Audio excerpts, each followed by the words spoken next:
हर्षा रिछारिया नाम याद आ ही गया होगा, जिन्होंने महाकुंभ में एक तरह से कोहराम सा मचा दिया है।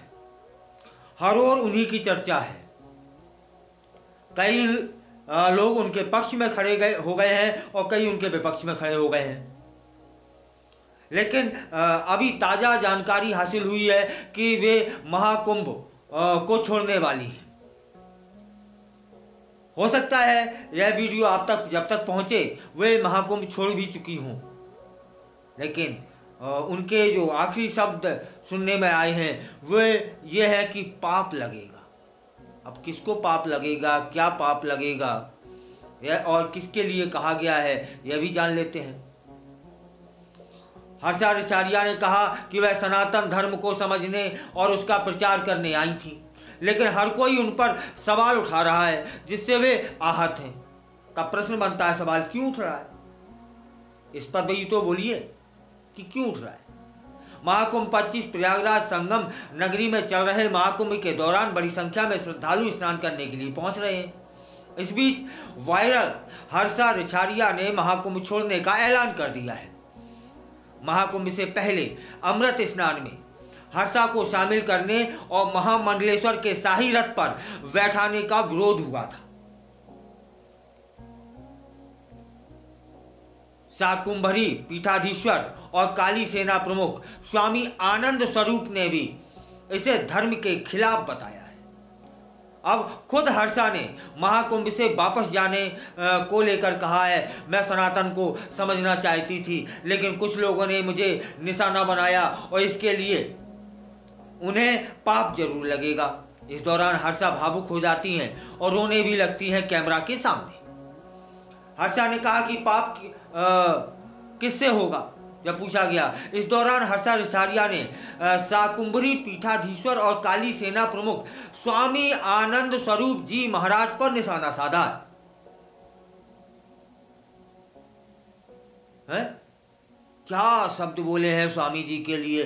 कहा कि शर्म आनी चाहिए आपको कि एक लड़की जो धर्म से जुड़ने, धर्म को जानने, सनातन संस्कृति को समझने आई थी, उसे आपने पूरे महाकुंभ तक रहने की स्थिति में भी नहीं छोड़ा। वो महाकुंभ जो हमारे जीवन में एक बार आता है उसे भी आपने एक इंसान से छीन लिया।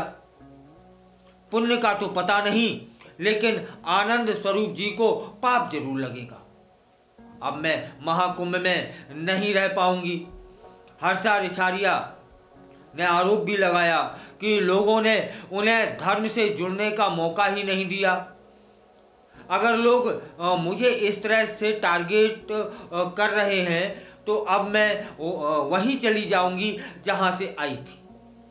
मैं पूरे महाकुंभ में रुकने के इरादे से आई थी, लेकिन अब मैं यहाँ नहीं रह पाऊंगी। उन्होंने कहा कि वह सनातन धर्म को समझने और उसका प्रचार करने के लिए आई थी, लेकिन हर कोई उनसे सवाल कर रहा है जिससे वह आहत हैं। महाकुंभ के दौरान हर्षा रिछारिया की भगवा वस्त्र पहने तस्वीरें सोशल मीडिया पर वायरल हुई थी, लेकिन बाद में उन्होंने कथित तौर पर स्पष्ट किया था कि वह साध्वी नहीं है। अब समझने वाली बात है कि इतने सारे आरोप पीठाधीश्वर आनंद जी पर उन्होंने लगा दिए, यहां तक कह दिया कि पाप लगेगा और शर्म नहीं आती। तब क्या आनंद जी बेशर्म है, ऐसा वो बोल रही हैं? और यदि आम जनता और लोग उन पर उंगलियां उठा रहे हैं तो उंगलियां उठाने का मौका किसने दिया?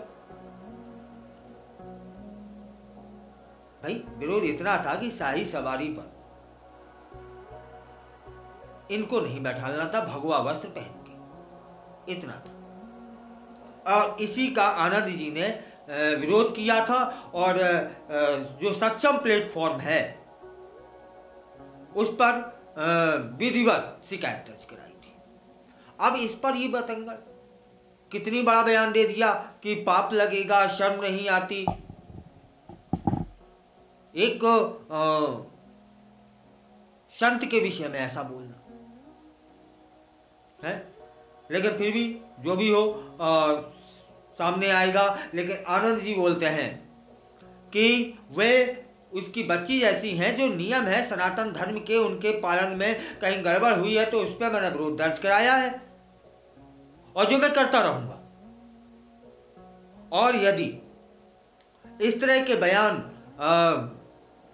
रिछारिया द्वारा, हर्षा द्वारा दिए जाएंगे तो मेरी एक सीमा है क्षमा करने की। इसके बाद मैं विधिवत दंडात्मक कार्रवाई के लिए बाध्य हो जाऊंगा और उसके तरीका है कानून या फिर धर्माचार्यों का जो संगठन। उन्होंने तो एक विरोध दर्ज कराया कि ये तरीका ठीक नहीं है कि शाही सवारी पर जो संत नहीं है, जो साध्वी नहीं है, जैसा उन्होंने स्वीकारा है।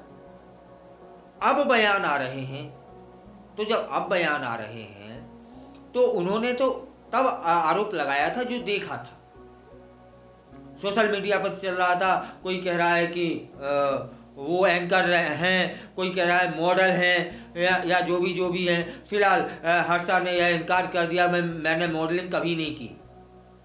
हो भी सकता है वो सही कह रही हूँ, ठीक है ना। लेकिन यदि वो मॉडल है या एंकरिंग या मॉडल या सोशल मीडिया से या फिल्म जगत से जुड़े हुए लोग हैं, इसका मतलब यह नहीं हो जाता है कि उनको शाही सवारी पर स्थान मिले। इसका विरोध था। अब वो महाकुंभ छोड़ दें या महाकुंभ में बनी रहें तो आनंद जी या फिर आम लोगों को क्या फर्क पड़ने वाला है? कुछ भी नहीं। लेकिन सनातन तो अपने नियमों से चलेगा। सनातन की जो परंपराएं हैं उसका निर्वाह तो सभी को करना पड़ेगा।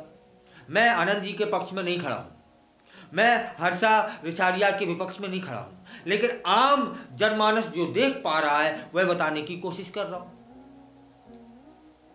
और इसी बीच में एक खबर आई, एक जानकारी आई कि उन्होंने कहा कि मेरे इतने फॉलोअर्स बढ़ गए।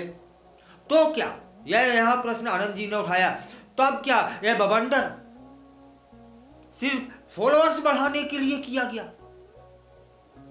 इसकी भी जांच होनी चाहिए।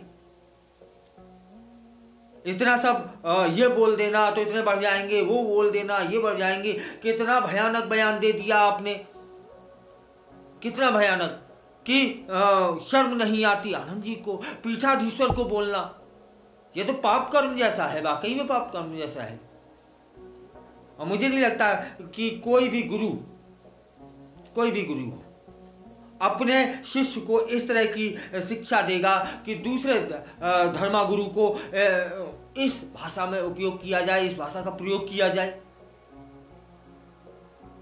और उन्होंने यह कहा है कि आप महाकुंभ छोड़ दें और खामखा का किसी साधु पर, किसी संत पर, किसी पीठाधीश्वर पर यह आरोप लगा देना कि उन्होंने बाध्य किया। काहे को बाध्य किया? उन्होंने सीधा सीधा बोला कि सनातन के नियमानुसार ये काम नहीं हुए हैं जिसका मैं विरोध दर्ज करा रहा हूं। बस इतना। इसके लिए उनको दोषी ठहरा देना हो सकता है, यह विवाद का विषय बन गया है। दोषी कौन है, निर्दोष कौन है, यह समझ में आएगा। फिलहाल आनंद जी ने भी, पीठाधीश्वर जी ने भी साफ साफ संकेत दे दिए हैं कि वह मेरी बच्ची की तरह है। यदि वो सनातन में आना चाहती है तो मैं, मुझसे जितना हो सकेगा मैं मदद करूंगा, लेकिन जो नियम है उन्हें फॉलो करना पड़ेंगे। मैं पूरी मदद करूंगा। लेकिन इसी तरह से सिर्फ फॉलोअर्स बढ़ाने के लिए बेतुके बयान वह हर्षा रिछारिया जारी रखती है, तब फिर मैं वैधानिक कार्रवाई करूंगा।